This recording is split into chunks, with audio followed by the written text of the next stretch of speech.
welcome back to the fate of Daya. It's been a while, and it's because Kier is a prick and a bollocks and just a low life of the most ill repute.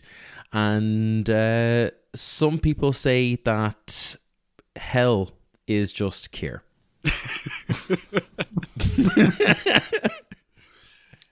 It's nice to be back at the table, Dylan. How have you been? I've been good, thank you. And now, in order of my favourite players, no, could you imagine? We'll go on my screen. Hi, Jack, how are you? Wretched, honestly. Excellent. My line has been extinguished.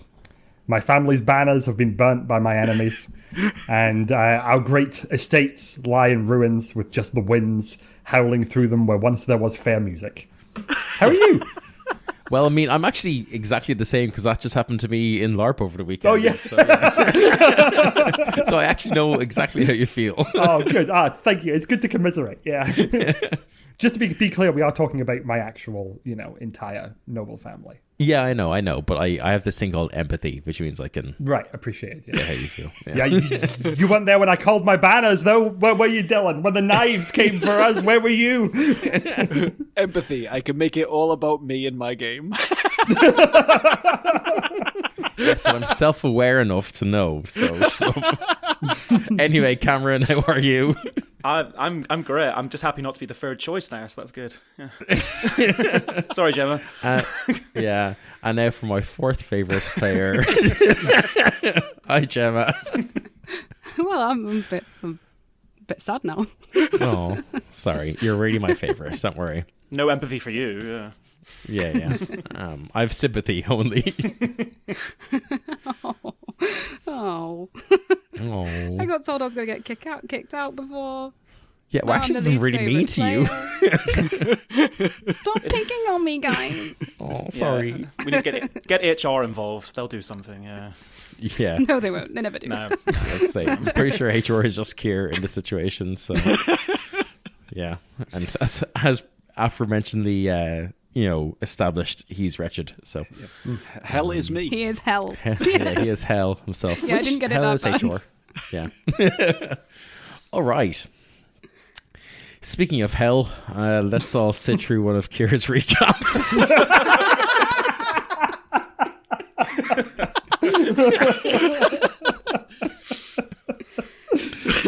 Oh, no. Thank you very much, Dylan. I appreciate that.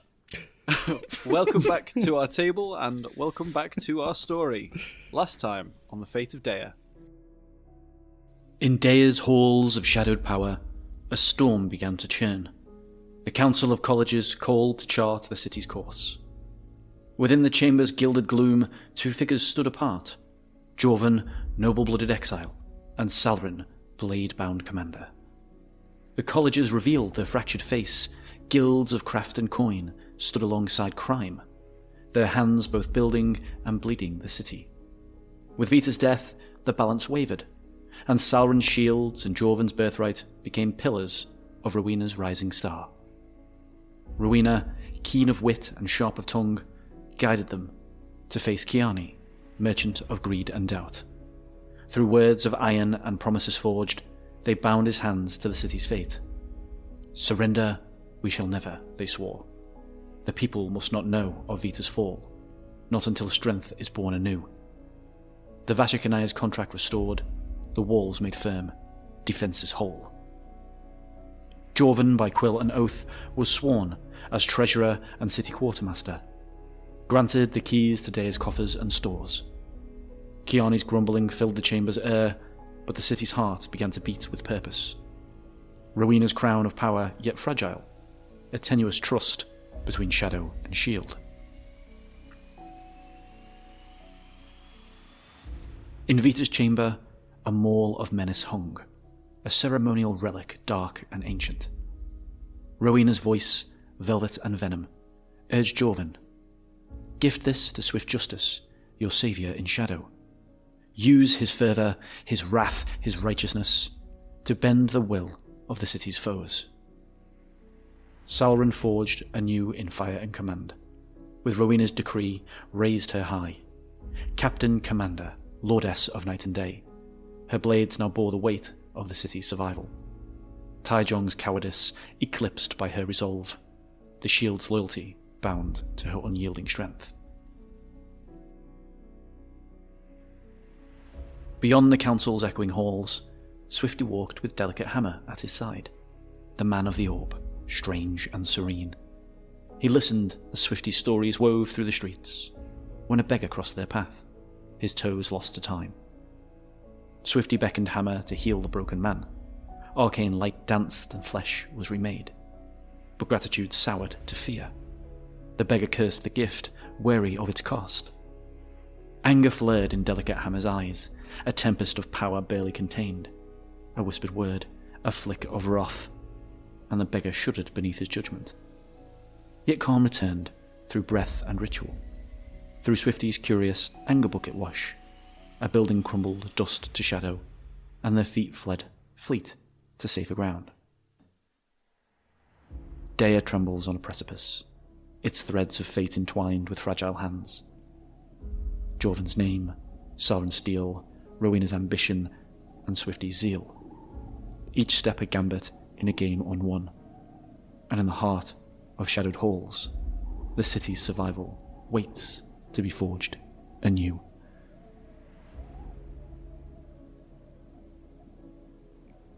Delicate Hammer. You are standing at the helm of your host. Hordes of beings are assembled behind you in support of your rebellion. Mortals, monsters, celestials, infernals, all joining you in this mission. You stand ready in the shadow of a great white temple as the morning sun rises into the sky. At your command, your brother, who to the audience kind of, bears a fair resemblance to Swifty, raises his maul in mirror to the rising sun, signaling the advance. His armor is matching yours, the purest of white, resplendent in the dawn, as determined souls stand behind you and begin to move into action. Delicate Hammer, you don't know what the future holds, but right now, you are at the very cusp of your mission. The culmination of your efforts are standing arrayed behind you, and your goal is standing ahead. Your forces advance, and you feel your maul, Skelnagor, both heavy and light in your hands. A contradiction born of its creation, the weight of the magic that fueled it, giving birth to even more bloodshed as you swing it effortlessly. Death after death after death in pursuit of your goal. The battle continues, the skies burn with crimson gold, victory in your grasp. And then you see her. Descending as if from the noon sun itself, her opal eyes black pits of agony against the radiant backdrop. Her face, framed by hair that looks like strands of sunlight come to life, her shimmering skin enhanced by her golden armor. Angelic, she descends, spear in hand, standing between you and your goal. What do you do? Delicate Hammer stops. No. His hands are shaking. She's not supposed to be here. And you see she marches towards you, slowly, carefully. You sense almost a reluctance to her movements, and with the bond that you share, she can almost read your thoughts, and she says, I shouldn't be here. I'm sorry. You see a tear flowing down her shimmering skin. I love you. And the words pierce you at the same time as her spirit. And you feel your life slipping away. What do you say in these last moments?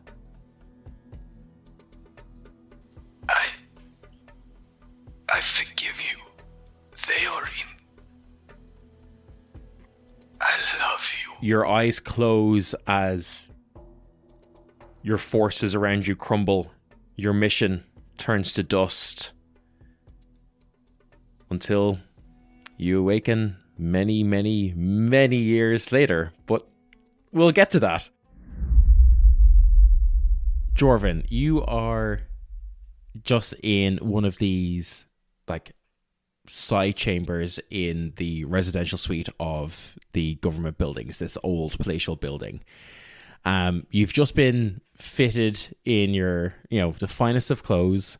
I can't remember in the last episode if we said what those look like or not. So if you wanted to give a description or change the canon and give a new description, feel free. Oh, we're going sort of red velvet sort of tunic. We've got, knee-high leather boots. We've got kind of like jodhpur, like riding kind of trousers sort of thing. And for some reason, like a horse's crop. No idea why, but he just has one. He just loves it, yeah. Okay. Rowena kind of gives you an appraising glance when you take down the riding crop. And suddenly there's like a little knock on the door. And Rowena beckons them in, and it's just a clerk comes in. And they're a small, like little, like mousy haired, like teenage kid, just like basically their first job is just running messages around the governments. I'm like, Jorvin, sir, Jorvin, is it? I believe you're the acting as the quartermaster for the city now. Indeed, son. How can I help? Yes, I've got these the latest reports on all of the food situations in town. They're just indicative at the moment, but I just thought you should know. Okay, good, bad. Well,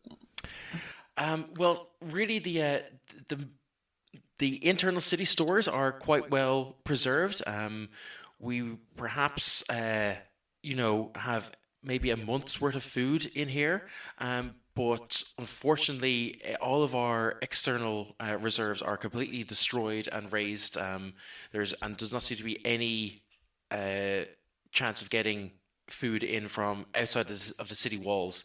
I believe you might consider. It was suggested that you might consider rationing food if you would like. Is that something that you would like to order? Yes, especially small rations for Kiani. I think that's a good idea.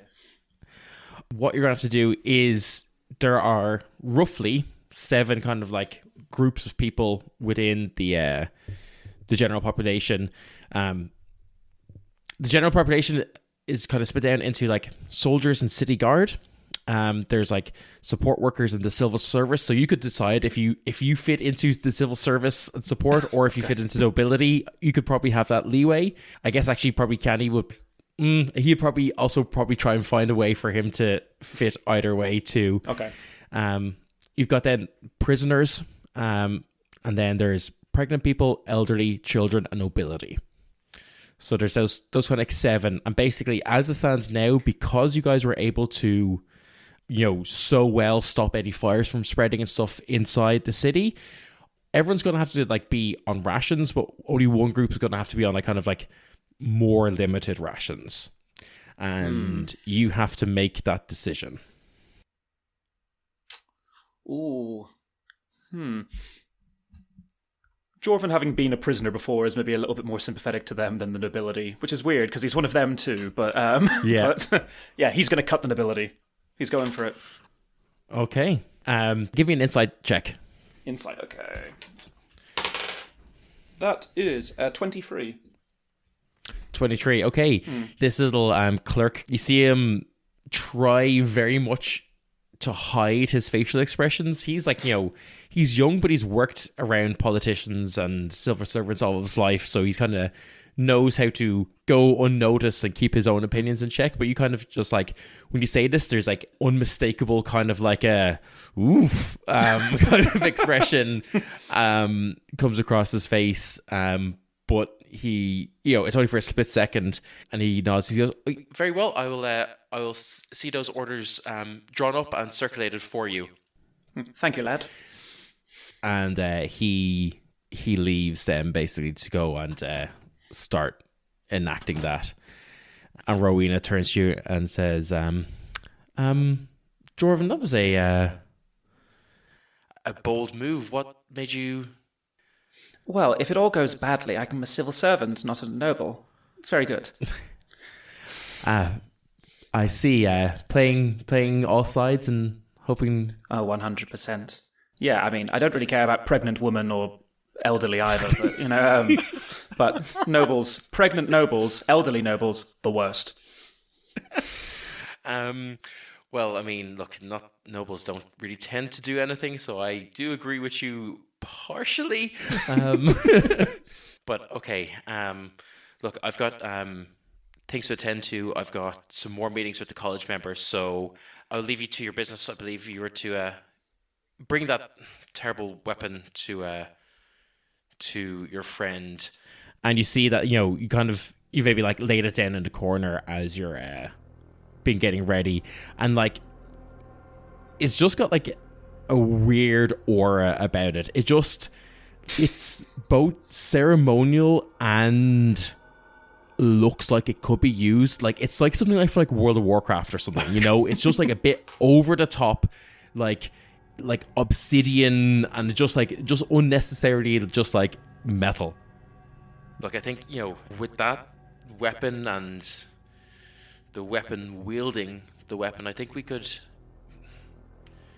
I don't want to sound facetious here, Jorvin, but I think we should be the ones who wield these and make sure that they are used correctly. And, well, you heard what he was like the last time. He's willing to just hand over the city to those warlords. We can't let someone like Kiani or any of the other factions who are only in it for themselves take it. And this is going to just require tough decisions. So I'm trusting you to be able to do that. Well, yes, first step, cut their food. Second step, hit them with a giant hammer. Well, if that's what it takes, that's what it takes. And she kind of gives you a bit of a nod, kind of places a hand on your shoulder, wishes you well, and heads off about her business.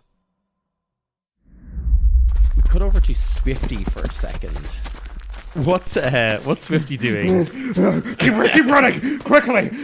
No, don't stand behind me. I'm sweating so much. Come on. Why are we fleeing? I'm very confused. Listen. I mean, right. Do you think I'm far enough away at this point as we're running, or like how long have I been running for? Did we just start running? Give me a Constitution check just to see how well you could have maintained a solid, good pace. Great Constitution. Not particularly well. That is an 11. I think you probably ran for maybe like 15, 20 minutes before you start getting really tired. You're still wearing your armor as you always do, so then that kind of does tire you out. But at the same time, you are also very much used to just running around the city like a madman. I completely forgot to put anything underneath my armor today. The chafing is extraordinary. Although the suffering is next to something. I can go steal some hay for you if you want, Swifty. We can just shove your armor full of hay and keep that. Would that be better? Hay is better than the hair shirt. Sorry.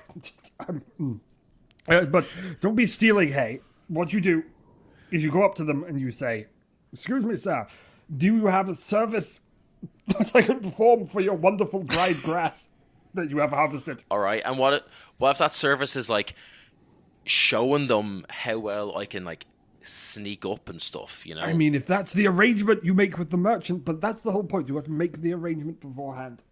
Right. Yeah. And like, so, I mean, technically I can make the arrangement by like, writing the letter down and like leaving it somewhere for them to find. Can I roll an insight roll on this?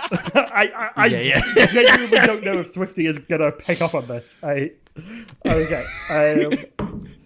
There's a 9. Oh, I suppose contracts. I've heard of those. Oh yeah. No, that's it. Yeah, like I'm writing them a contract saying that I will take their hay, and then you'll be able to then put that hay in the armor. Sorry, I'm having trouble concentrating. A bit of my armor came off, and I swallowed it while I was running. Anyway, I've been gotten quite distracted. What was that? He just said, pointing at him. What on earth was happening there? I feel we kind of need to discuss that. I still went into denial for a moment there. What is it that needs to be discussed?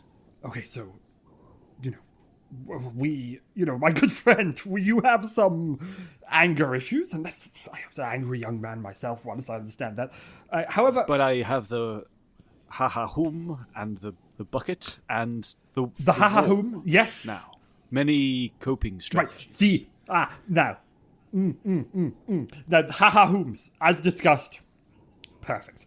If it works for those in labour, it works for those in fury, is what I always say. Now, there's also ice chips. Very good when you're angry as well. Just same principle. But the wall situation, maybe we don't add that to our repertoire of anger management techniques, because there was a wall there, and then it was gone. That was the most effective technique I found. Well, that could... See, okay. Can you do that on other things as well? Or can you only do that on walls? Can you only make walls disappear? I can make anything disappear, little one. What about this apple? And he throws an apple at him. Shaking his head. Tosses an apple. Before it even lands in his hand, it has completely disintegrated into nothingness. Swifty, can we get a word? You just stay there for one more. Ha-ha-hums and the bucket. Remember the bucket?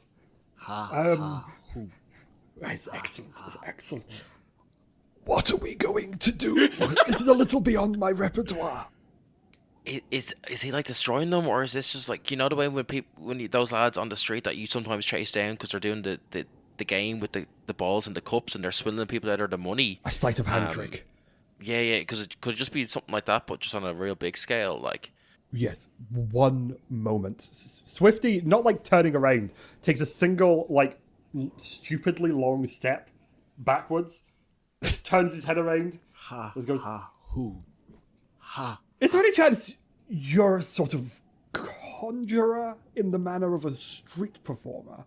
And what you're doing is a kind of clever little trick with, maybe mirrors.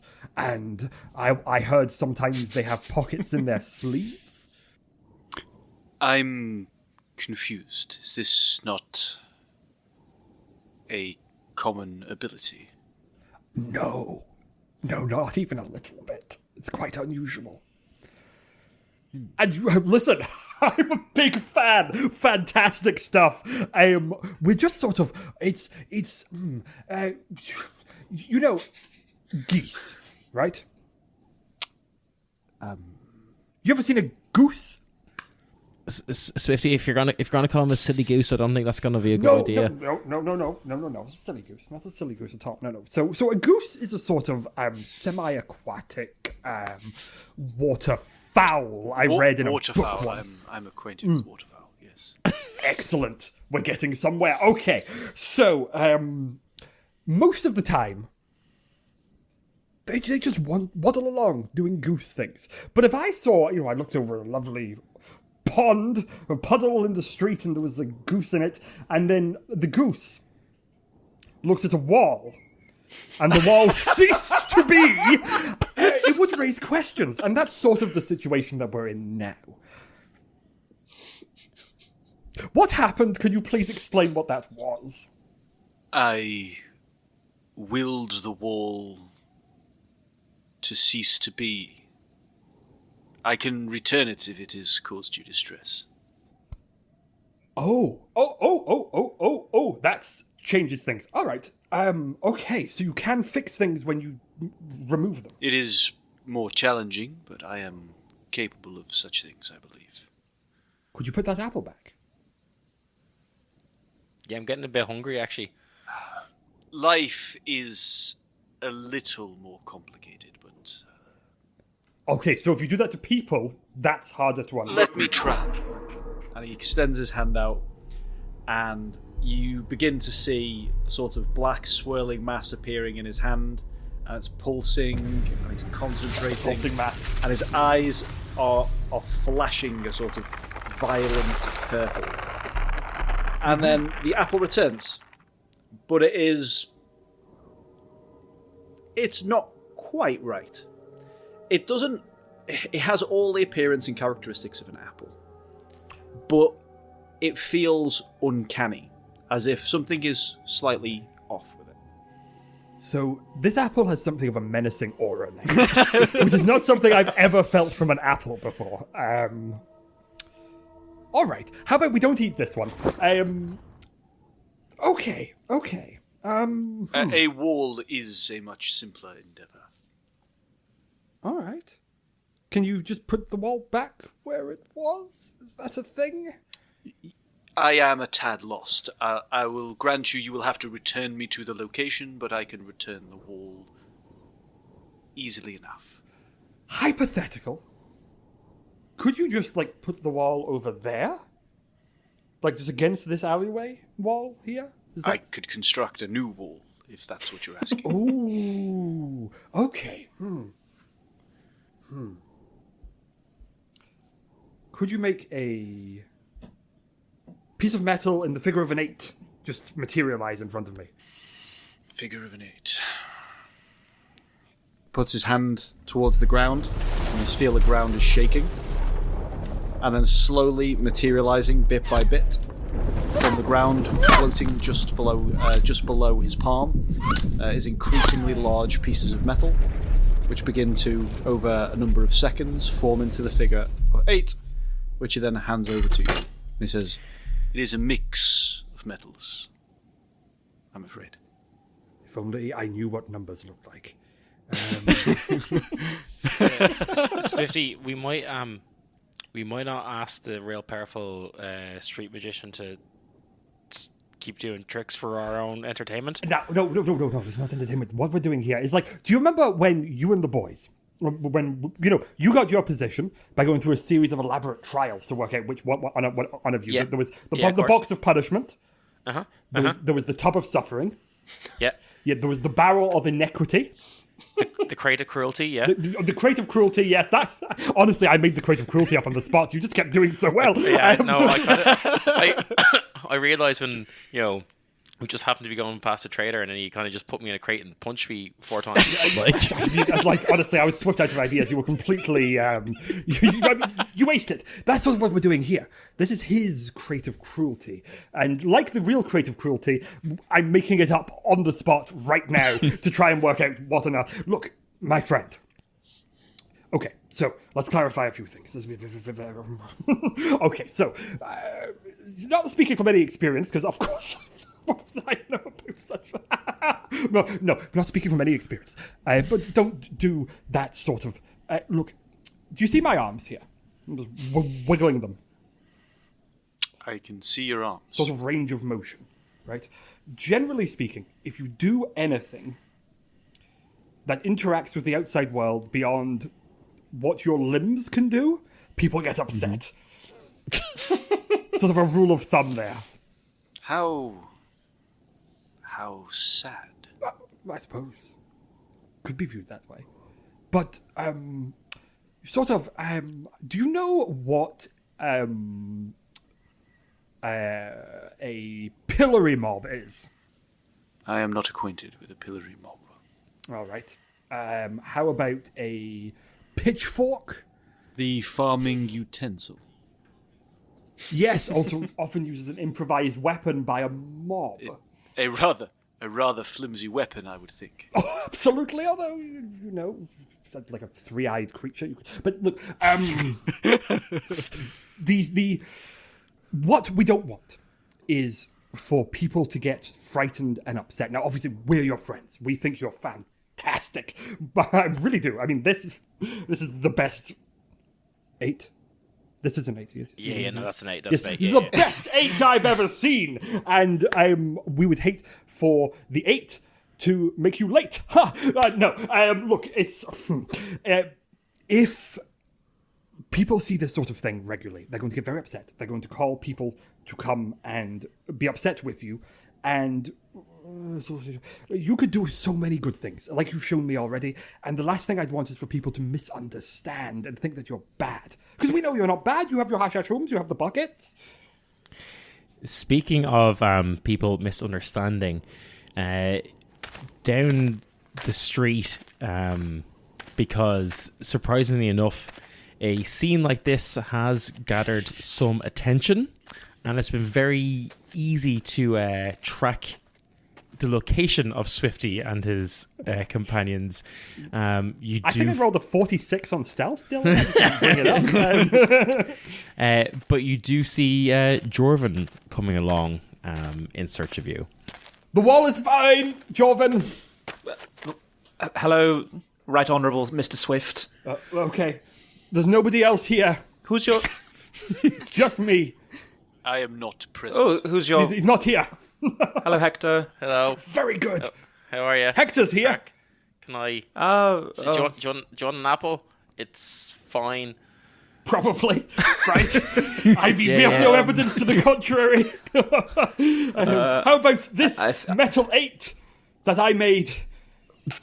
I've been taking art classes. Oh, congratulations. Isn't it marvellous? You're a gentle hand. It's symmetrical almost to the point of being uncanny, isn't it? Yes, it's much better than I'd imagined. Good job. Thank you. What are you doing, Swifty? Normal. That's what I'm up to. Nothing outside the range of one's limbs. Precisely. We're all within our limbs, interacting with the world physically. I mean, look at this piece of brick on the ground. Right. I can feel it through my gauntlets. And that is good. Regular. Are you going to introduce me to your friend, Swifty? There's no one else here. My friend, of course. He is Hector. No, that's Hector over there. I already know Hector, Swifty. I've met him before. Swifty, maybe you've hit your head a few too many times again. Jorvin, wasn't it? This is we call him Delicate Hammer. No, Hector. Oh, you told me not to lie to people. Oh, I did, didn't I? Yeah, that was like your lessons 1 through 20. 26, but it's fine. Delicate Hammer over here is... sometimes I call him Hector, because... Because he gets confused. I do. You know me. Old Swifty gets hit on the head a lot by... just fully smashes the piece of brick against the side of his head. Look at that! There's 3 more memories gone or something. I don't know. That's me. I'm Swifty. I don't know anything. I'm probably very uninteresting to speak to. I'm sure you have things to be getting on with. Me and Hector and Delicate Hector over here are just... we need to be getting back to normal. And... This is just making me realise how smart Salryn is. Oh, yeah, you know what? Salryn, she was actually here a moment ago, and she said, Swifty, my old friend, if you see anybody, let them know everything's normal. What would you say to that, Hector?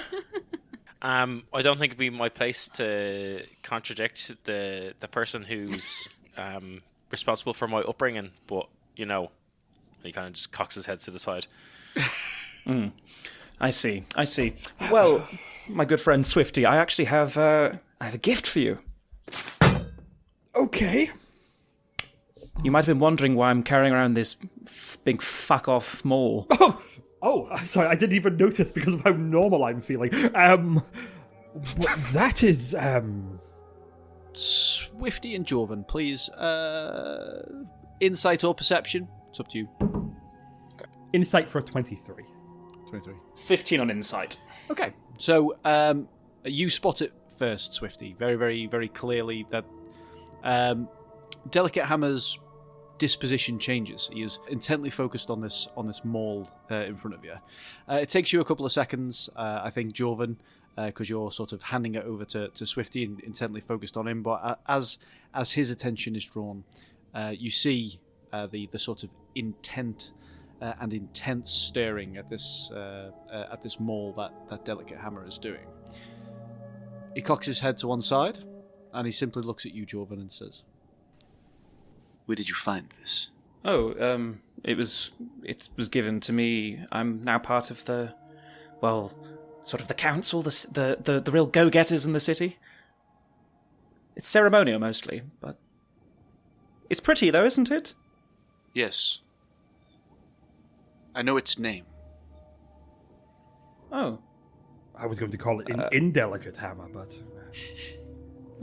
if it has a name. Do hammers have names? Oh, yes. My first hammer was called Hector. Oh. I actually named him after it. Yeah, no, that's sadly true. Well, This one was called Skelnagor. When it was alive. what do you mean, alive? Everything is so normal right now, my friend. It's important that that be the main takeaway you have from this conversation. If you talk to anyone else about this, you'll be like, Swifty's a normal guy with normal chums. Up to normal things. I'm quite scared, Swifty. That's probably just because of the intensity of the normality that we're all experiencing. Delicate Hammer snaps out of his sort of extreme concentration, and his facial features relax for a moment, and he simply looks at you both and smiles in an innocent and childish manner and says, This is a beautiful weapon. It will serve you well. Well, why? Why? I mean, look, I don't mean to be. I'll accept it, certainly. But normally, when people like you, which, by the way, it's quite the fit you've got there. Those are some knee-high. Those boots go all the way up to your knees, which seems impractical. Do you like them? I mean, what's the purpose of them going up to your knees? You also seem to have some sort of riding crop.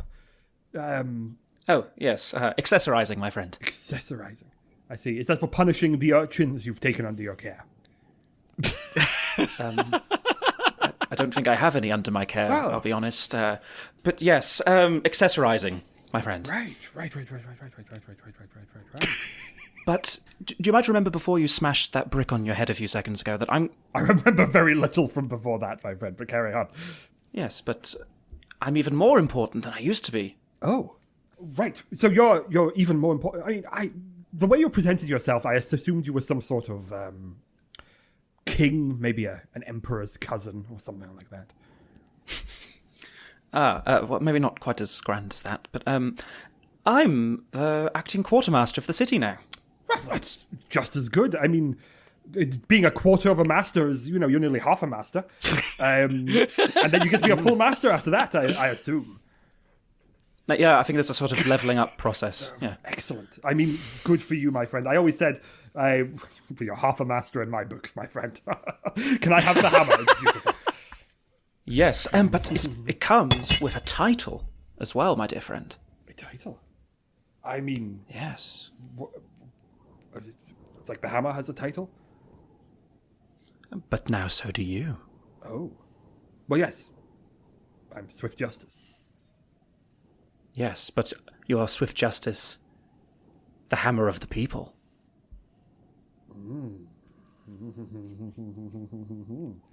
I mean... Normally, my nicknames are... I sort of impose them on those around me after a rigorous brainstorming session. Hector's come up with some fantastic ones, but... You actually see, as you turn to Hector, he's nowhere to be seen until he kind of like pops his head over. Like he had proper scarpered when all this talks of like a hammer being fully alive and probably evil. He had still checked in his way out of here, but he kind of pops his head over like a nearby wall, and it's kind of like, yeah, no, that's actually a super cool title, Swifty. You should definitely take that. That's cool. All right. Excellent. Hammer of the people. Swift Justice, the hammer of the people. The Swift Just hammer of the people. Swift hammer justly with people. I don't think we need to change it. It's like, save the workshops for tomorrow. Swift people hammer justice. No. Yeah, perfect.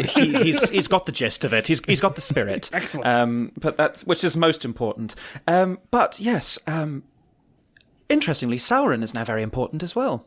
Oh. Now, Salryn. The other one, you remember the other one? Elderly woman about yay high. Something like that. The warrior! For all intents and purposes. Yes. Yes. Oh, yeah. yes. Mm. Well, she's important too. We're quite important now. Oh. And you're also going to be important with this new job. Well, I think I'm quite important already.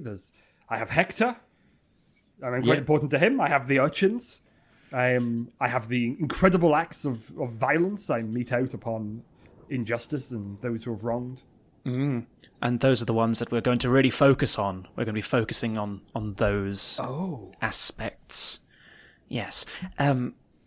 I want you to use this undelicate hammer to enact justices on bad people and also people that disagree with me, but we'll get onto that one later.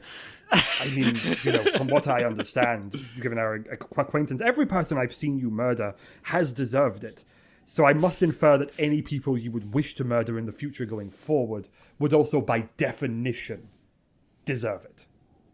Jorvin is still quite shaken by the fact that he has killed, 2 people, but he's sort of gently shaking. Yes. 3 murders. 3. 3 murders, All yes. 3 of those lives that you ended, you think about it, these people, they had entire personalities, relationships, and all the things they were up to, but they were villains. Hopes and Indeed, dreams. hopes and dreams. Evil hopes and evil dreams and evil wishes, and I assume evil sons, daughters, brothers, sisters, husbands, wives, and all the milieu of life that individuals hold, and you cut that off at the neck, didn't you? My friend. Well. Have you attempted the hash? Oh, have you? Maybe now isn't the time. But yes, whom indeed? Whom? Whom? We're only human. Hash human. Somehow that's the worst thing you've said. You just brought up 3 traumatic deaths. I smashed myself in the head with a brick not 5 minutes ago, my friend. Well, listen, would I, while doing justice, let's say I had a friend, a very good friend, very sane, normal friend, who had certain skills, normal skills, that would enable them to enact justice swiftly. That's my name. And in doing so, could I bring them with me? Let's assume I'm talking about Hector. He's not. Hector the older or Hector the younger? What a question. Oh, I said his name was Hector. Yes. Sorry, there was quite a lot of blood in my eyes from that brick. Look, can I bring people as well? I have a team. They have special skills, normal skills. They're all very handsome. Does that help? Now, suddenly you're talking a language I can understand. Excellent. Yes, I think a little task force would be wonderful for you. Godlike powers. What? Who's got the godlike powers? No one said that. Nothing. I'll round up the barrel boys. No, thanks. Yeah, we'll get the barrel boys on it. Anyway, we should go catch up with that elderly woman you were speaking. No, not her. Only I know her. We'll talk about Salryn. Yes, I think she was going to see the Vashjek Flipsy Flops, or whatever they're called. Oh, Yeah, that makes sense. yeah, those strange people that she hangs around with that aren't us. Okay. And who is it I'm killing? Anyone that causes problems, I'll let you know. I'll send you a letter or something. Oh, that's handy. So you'll sort of act like my moral compass. Yes, you can delegate that part to me. That takes a lot of the stress off me, honestly. Trying to work out who needs killing and who doesn't is sometimes quite tricky, you know. Yes, we've made some decisions about rationing recently, and some people might not be pleased about that, but people who disagree with rationing are the most unjust of them all, my friend. Well, absolutely. Wait a minute. How does that work? Like, what do regular people get if we're doing rationing? You get the regular amount for regular people. How much is that? I didn't actually look. Some bread or something. I don't fucking know. Wait, you're giving the people bread? No, well, not personally. Someone else is doing it. A bit like how you're doing the killing for me. But your decisions have brought about bread You're the day was the last time some of these people saw bread? My friend! Yeah. You are justice itself! Yes, I should maybe change my name. Jorvin Just. Jorvin Just. Just Jorvin. Just Jorvin. Yes, very good. Has a certain child nursery rhyme-like ring to it. It's modest. It's just. It's Jorvin. Yes, we should get shirts of this or something. Yes. Anyway, yes, maybe Salryn would like to see us soon. Yeah. Yes, I could do with a shirt. I'm chafing underneath my armor terribly. It's red roar under here. Anyway, yes, Salryn. Yeah, Hector comes out from behind that wall, gives you some height to stuff into your armor. Finally, but yeah, we moved to Salryn, who, when last seen, was heading towards her friends in the Vashjek Inaia for. I don't know, damage control, did we say? Crisis management. What's going on in Salryn's head as she's making her way to where all of these mercenary camps are in the city? So Salryn's been kind of just going with the flow, and she's probably just full of kind of starting to believe. Like, have kind of her own self-importance after kind of riding the high of surviving, getting this role, trying to act all hard in front of Kiana, is that his name? Yeah. Yeah. Kiana, yeah. And as she's walking away, she's starting to be like, oh, shit. Oh, no. I've got no idea what I'm doing. Why am I doing this? Yeah, no, she's not very happy. Yeah, I think, Are you wearing the seal of that kind of like labels you as commander or identifies you as commander of the Night and Day? Yeah, she's wearing it, but it's hidden. Okay. So she's kind of like hiding it. Sure. Probably tried to put it in lots of different places. So, okay, fine. Yeah, you approach the kind of the military quarter where all of these mercenaries are. There's so much hustle and bustle going around. There's scouts arriving, giving reports, going back. There's like people rushing off, bringing supplies and stuff to different key areas around the city. You see a lot of them kind of like as you're making your way, would have like bringing caches of arrows and things like that onto the walls to prepare for anything that might be coming. And as you're kind of like walking along, I think Sophia is still with you. She's kind of been still like glued to your side this entire time. Not really sure what else to do in this whole situation, but just really trying to, support you as she can. But as you get into like this square, you see Zoran barking out orders to different members of the Vashjek Inaia. And, while the Aurelians are maybe more of the generalist forces in the city and the Vashjek Inaia are specialists, that kind of everyone is like very much... pulling their weight, and it's action stations everywhere. But as he kind of sees you walking up, he like dismisses the squad he was talking to and waves you over. She just turns to Sophia and says, right, just with these guys, it's probably best just not to talk, okay? Just... Got it, yep. Yeah. Sure, yep. Not like your comrades, okay? Okay, and she gives like a very like awkward salute that she's not really done before but feels like it's the right thing to do. Oh, you're so cute. Oh, thanks. Okay, heads over to Zoran. Hey! Salryn, how are you? What brings you here? Are you now officially in control or what? Yeah. What news from Vita? What news from the city itself? Well, the city's a little bit of a shithole now, but at least it's contained. I mean, what are you guys doing? Saw you giving orders over there. What's your plan?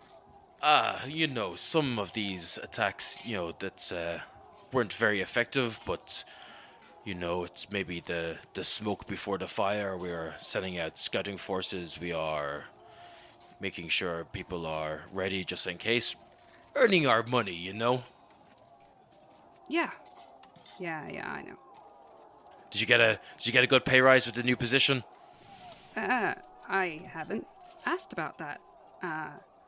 You should probably ask about that. That's important. Yeah. Wow, was I really part of the Vashjek Inaia and I didn't ask about money? Hey, maybe this is why you left. Yeah. How do you guys know what's going on? Like, have you got people who might go and talk to Vita at some point, or? Well, we were kind of hoping that she would come here, but I understand she's probably busy, and this is why you've come to us, no? Yeah, she sent me. Oh, okay. Do you want to tell me what's going on? So she is injured. So she's just recovering at the moment. And I am somehow, get this, Zoran, I am, like, fully in charge of, like, the guards and everything. Can you believe me? Can you believe that? Like, people do what I say. It's crazy. Honestly, I'm not sure I can. That's a bit of a far cry from, Salryn the Scrapper, Yeah. Still kind of getting over it, but, Two questions for you, or two things for you. Do you show the seal as you're kind of saying that? Yeah, just kind of, Peek it. Peek it. Yeah. And then secondly, give me a deception check for saying that she's only injured. You do have advantage on this because it's a charisma check, and you're kind of like masking the fact that it's like, well, probably only Vita would give out this kind of thing, so it's maybe a little bit more plausible. Okay, 18. Zoran looks at you and he's like, well, look, I would have expected Vita to be here to talk to us personally, but if she's injured, fine. Does she need medical assistance? We can send some. No, she's got the best people. She's like, highest of the high. She's got the best medics. Okay. How did she get injured? She was trying to help people. Where? Around the where she lived. She's she cares about her people. It's really important. Okay, 'cause we heard reports that there was flags being burnt around the government buildings and things. Was it part of that? Was she helping people around there? Yeah, there was a lot of things going on, and she was just trying to make sure that people got inside, safe. She got injured in that, and yeah. So I'll keep an eye on her. You know what? You can treat me like a messenger. That's what my job is. Okay, well, then I'd say you need to get all your fucking people, anyone who can hold a spear or a sword, get them mustered as soon as possible, because we don't know what else is going to be out there. You need to start, respectfully, you need to start getting your shit together and start acting as a commander then, if this is what you're doing now. Yeah, I can always count on you to Zoran to... Hey, I don't pull my punches, okay? Yeah. Just a question. What? Vita's injured, right? Yeah. If something happened, say the injury was worse and she died or something. I'm not saying anything. She's fine. I'm just trying to ascertain, a good commander, make sure they're ready for all occasions. Yeah? I'm just making sure I'm ready for the worst case scenario. If Vita died, what would you guys do? Oh, Salryn, I know you haven't paid much attention to the contracts and the goings on, but no, it's boring. Let's say, well, life is about to get more boring and more exciting for you, I think. How much more paperwork do you think I'm going to have to do? Oh, you'll be drowning in it. Oh, shit. Anyway, look, Ashok, he would have signed the contract with Vita directly, so Vita's dead or worse, cannot pay, well then we got to go. Yeah. Well, better make sure she stays alive then, huh? Yeah, and I think at this point he's kind of like looking very like scrupulously at you and says, Yeah. Salryn, I'll pass on the message that a messenger was here from Vita, but you maybe only have a day or so to, as I said, get your shit together. All right, that's good to know. Thanks, Salryn. yeah, anytime. And as you turn to leave, it's like, you know, probably like mid-morning now, and kind of all around you is still this kind of like maelstrom of activity of just like, you know, things going crazy, but something that pierces through even that. You hear the city defense bells begin to ring again, and everyone starts looking around confused, and darting in is an Aurelian scout, kind of just like not even like reporting, you know, not even going directly to report, is just running in like shouting, army on foot, approaching from the north. That is where we're going to end this session. Army on foot, approaching from the north.